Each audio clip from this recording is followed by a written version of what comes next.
What if everything you thought you needed for success, the huge budgets, massive growth, those brutal work schedules, what if that was actually holding you back? Seriously, what if the real path to success and happiness meant doing the exact opposite of what everyone tells you? Welcome to our book talk. Today we are challenging, well, pretty much everything you might think about building something great. We're diving into Rework by Jason Fried and David Hansson from 37 Signals. Yeah, and these guys aren't just theorists, right? They actually built super successful products like Basecamp, Highrise, serving millions. And they did it by staying deliberately small, profitable, and basically telling the conventional business world no thanks for over a decade. So this talk is your shortcut to their, let's say, radical but really actionable ideas. Our mission.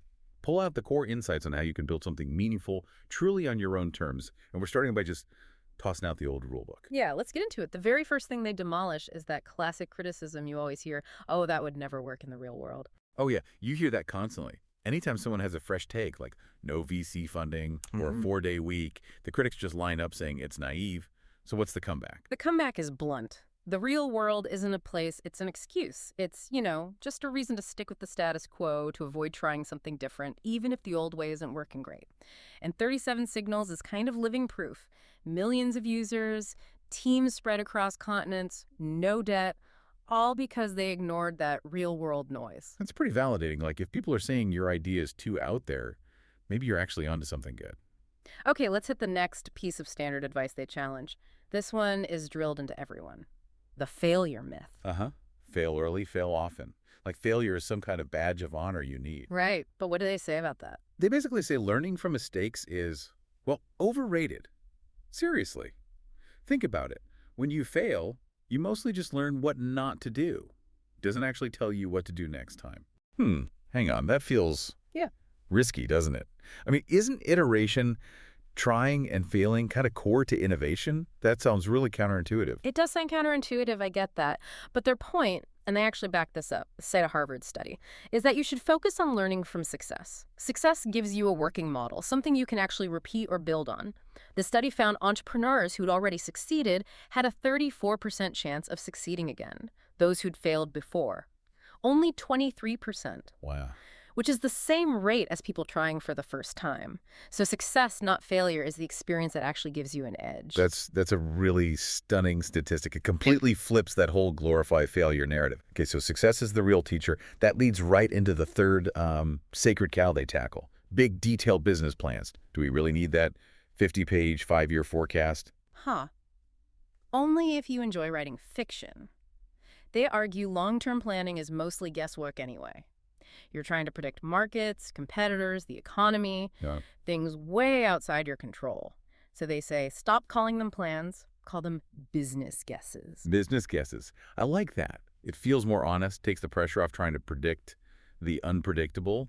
But, I mean, you still need some direction, right? You can't just wing it entirely. Oh, absolutely. But the crucial point is when you make the decisions, you have the most information when you're actually doing the work, right? Not months before you start. Making big calls way in advance means you're deciding when you know the least. Their advice: focus on what you need to do this week. Decide just before you act when everything's fresh. Okay, so throw out the 5-year guess.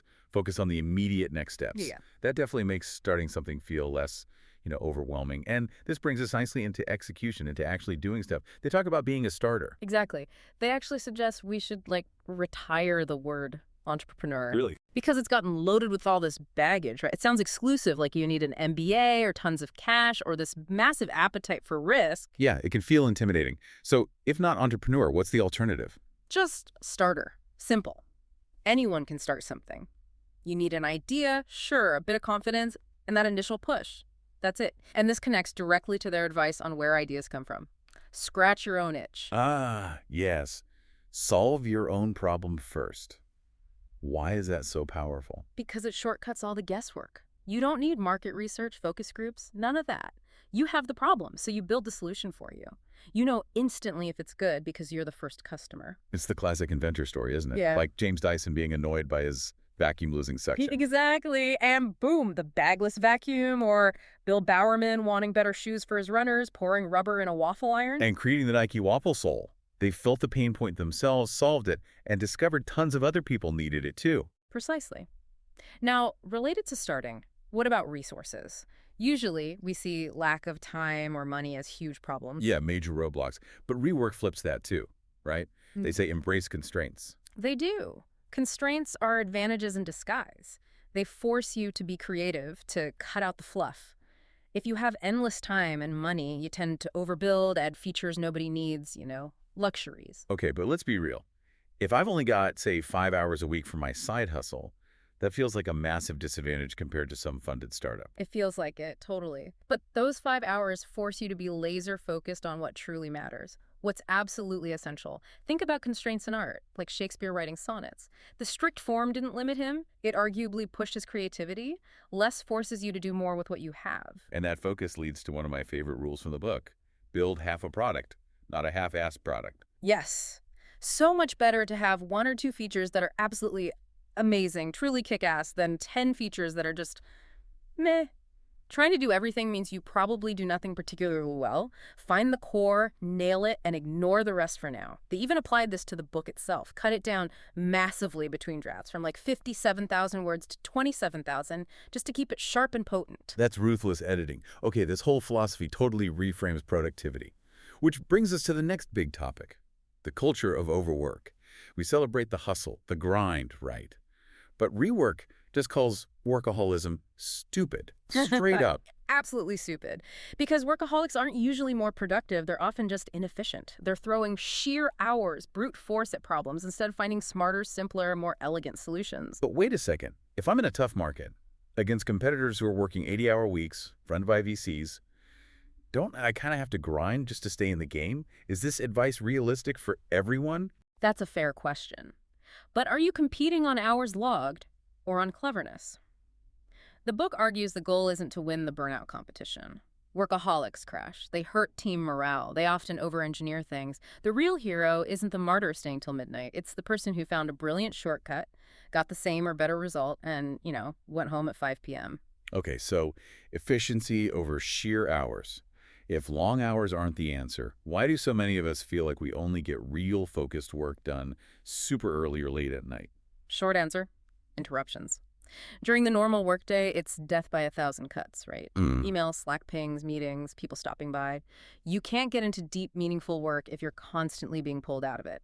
Real productivity needs what they call the alone zone. The alone zone, I like that. Ah. It's like REM sleep for work. You can't just dip in and out. You need a solid block of time to get there. Exactly. So you need to actively protect that time. Maybe block out, say, 10 a.m. to 2 p.m. on your calendar as no talk time. And favor asynchronous communication like email, where people can respond when it suits them, instead of demanding immediate attention like calls or meetings. Meetings. Speaking of interruptions, the book calls meetings toxic. That's pretty strong language. It is strong, but think about the real cost. A 1-hour meeting with 10 people isn't 1 hour of work lost. It's 10 hours of collective productivity down the drain, minimum. Plus, factor in the time it takes everyone to disengage from what they were doing, go to the meeting, then refocus afterwards. You're easily looking at maybe 15 hours of productive time lost for that 1-hour chat. Wow, when you put it like that, the exchange rate is terrible. Truly awful. So if a meeting is absolutely unavoidable, you need strict rules. Right. They suggest things like set a timer, stick to it, invite way fewer people, maybe 3 max. Definitely fewer people. And always, always end with a clear decision and someone assigned to actually do something about it. No vague follow-ups. Makes sense. It all ties back to keeping things simple, staying lean, avoiding unnecessary complexity. Which flows right into their strategic advice, too, like how to deal with competitors. Yeah, how do you compete without getting dragged into this endless, expensive features war? You underdo them. Don't try to one-up them. Try to one-down them. One down them. You mean do less. Doesn't that sound like giving up or being lazy? Not lazy, smart. It means focusing on the simple core problems and deliberately not tackling the complex edge case stuff your competitors are maybe getting bogged down in. The classic example they use is the old flip camcorder. Remember those? Yeah, they were everywhere for a while. Super simple. Exactly. It succeeded because of what it didn't have. No zoom, no complicated menus, didn't even take still photos. It just did one thing easy, fun video, exceptionally well. It won by subtracting, by being simpler. That's a great example of less is more. Doing fewer things but nailing them. Okay, so you find your niche, you underdo the competition, but then people start copying you. How do you defend against that? How do you decommoditize? You bake you into the product, your personality, your company's values, your unique point of view. Competitors can copy features, but they can't copy you. Think about Zappos.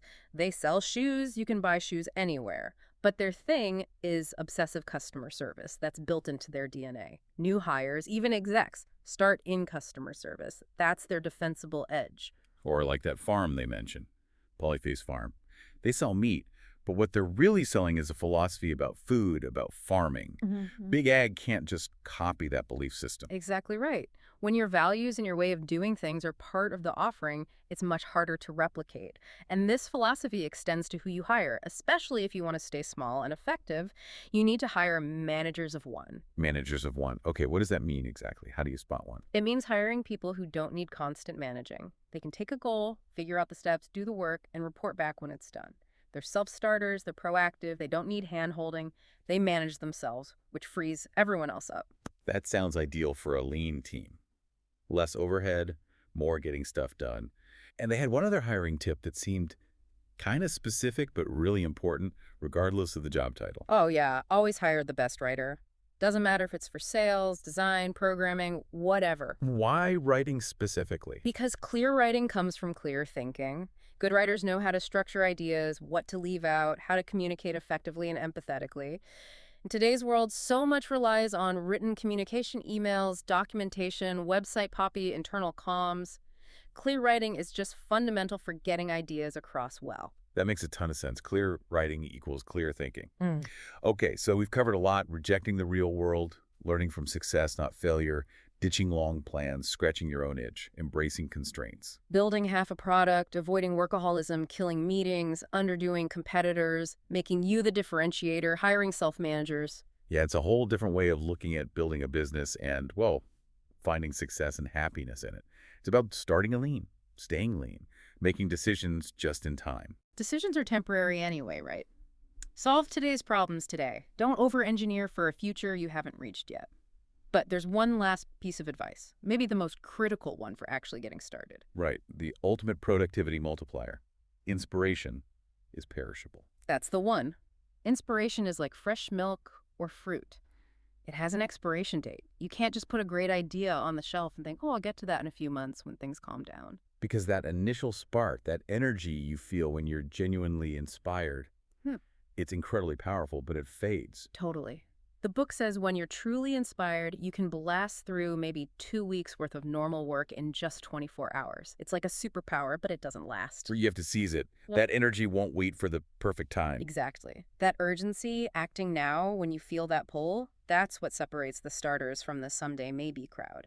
If you feel it, grab it. Don't wait. So if this discussion has motivated you to maybe start something new, or even just to rework how you're approaching your current path to success and happiness, definitely subscribe. We'll have more book talks and discussions like this one right here. Thanks so much for diving in with us today.